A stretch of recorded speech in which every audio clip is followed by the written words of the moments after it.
कि अमेरिकी मदद से बड़े हमले की तैयारी में है यूक्रेन। रूस के खिलाफ बड़े काउंटर अटैक का प्लान है। क्रीमिया पर रूस को बड़ा झटका दे सकता है यूक्रेन। ये बहुत बड़ी खबर आई है। क्रीमिया लगातार बज़ में बना हुआ है। क्रीमिया लगातार इस वॉर में हॉट है। ज़ेलेंस्की के प्लान क्रीमिया का बहुत बड़ा खुलासा हुआ है और ये खुलासा भी हम आपको बताएंगे। लेकिन इसी बीच एक और बड़ी खबर आ रही है। वो जब चलते हैं जरा बिग वॉल पर और वहां जाकर आपको दिखाते हैं कि कैसे ये खबर इस आग को और भड़काएगी। देखिए, लंबे युद्ध की तैयारी में जुटा हुआ है रूस। वो क्या खबर है देखिए। रूस के डिफेंस मिनिस्टर ने तैयारियों का जायजा लिया है। यानी उनको मालूम है कि ये वॉर अभी महीना दो महीने में नहीं खत्म होने वाली और रूस इसीलिए लंबे युद्ध की तैयारी में जुटा हुआ है। रूस के डिफेंस मिनिस्टर सर्गेई शोइगु पहुंचे एक हथियार बनाने वाले प्लांट और वहां पर उन्होंने डिफेंस कंपनियों से हथियारों के प्रोडक्शन के बारे में जानकारी ली। रूस का डिफेंस प्रोडक्शन बढ़ाने और अपग्रेडेशन पर उनका जोर है। लेकिन खबर इतनी नहीं है। खबर तो ये नहीं, खबर ये दिखा देते हैं जल्दी से आपको। ये बड़ी खबर है और वो खबर ये है कि नेटो में अमेरिका ने ज़ेलेंस्की को कैसे धोखा दिया है। ये बहुत बड़ी खबर है इस वॉर से जुड़ी हुई। महायुद्ध के बीच ज़ेलेंस्की के साथ सबसे बड़ा धोखा हुआ है।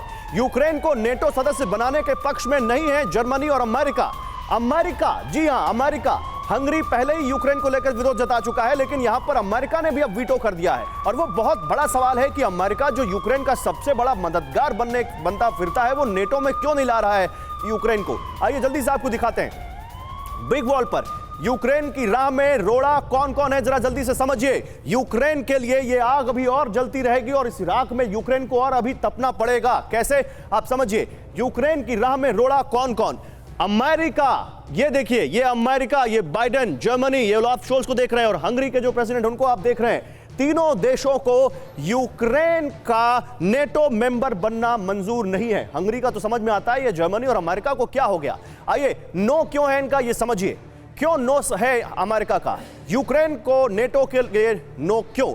यूक्रेन को सिर्फ हथियारों की प्रयोगशाला बनाना इनका मकसद दिखता है। यूक्रेन में युद्ध कराकर यूरोप को डराना, रूस से सीधे टकराने से बचना, यूक्रेन के बहाने रूस के खिलाफ प्रोपेगेंडा, ये सब दिखता है। प्रोफेसर संजय भारद्वाज, फिर तो ये धोखा है ना उनके साथ। आप पहले बोल देते कि नेटो में शामिल नहीं करेंगे, आपने फिनलैंड को कर लिया, यूक्रेन को आप अमेरिका तक वीटो लगा रहा है। कारण क्या समझ में आता है? देखिए, पहली बात कि आज वस्तुस्थिति डिफरेंट है। जो फरवरी 2022 में जो थी वो अलग थी। उस वक्त रशिया और यूक्रेन का वॉर नहीं था। तब यूक्रेन डिमांड कर रहा था नाटो को मेंबर का और उस वक्त एक तरीके से कंसेंट बन रहा था यूरोपियन कंट्री, नाटो कंट्रीज में। लेकिन आज चूंकि यूक्रेन पहले से युद्ध में है और अगर अब यूक्रेन को नाटो का सदस्य बनाया जाता है तो इसका मतलब कि नाटो के साथ सीधा युद्ध हो रहा है, पहली बात। दूसरी बात कि जो मकसद है अमेरिका का वो रशिया को मिलिट्री कमज़ोर करना है, तो वो जब यूक्रेन में वॉर के साथ में एग्जॉस्ट हो रहे हैं उसके सारे हथियार और रिसोर्सेज, तो वो उसको कंटिन्यू क्यों नहीं करना चाहेगा। तीसरी बात, जो अमेरिका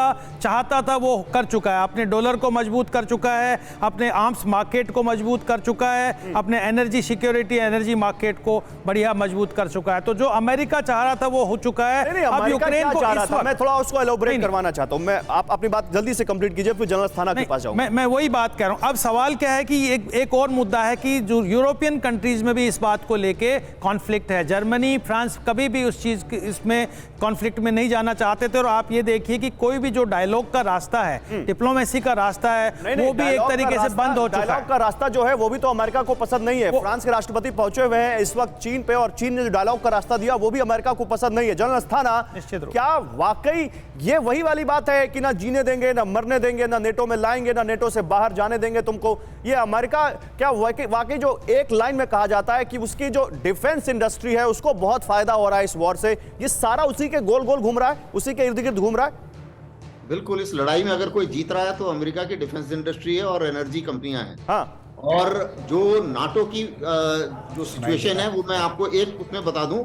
नाटो का एक रूल है कि किसी भी देश को नाटो में शामिल करने से टाइम पे या उससे पहले वो देश अंदरूनी या बाहरी लड़ाई में शामिल नहीं होना चाहिए। नहीं तो सर, फिनलैंड तो शामिल था, फिनलैंड तो था 1939 में वॉर में शामिल था, वो कैसे शामिल कर लिया उसको?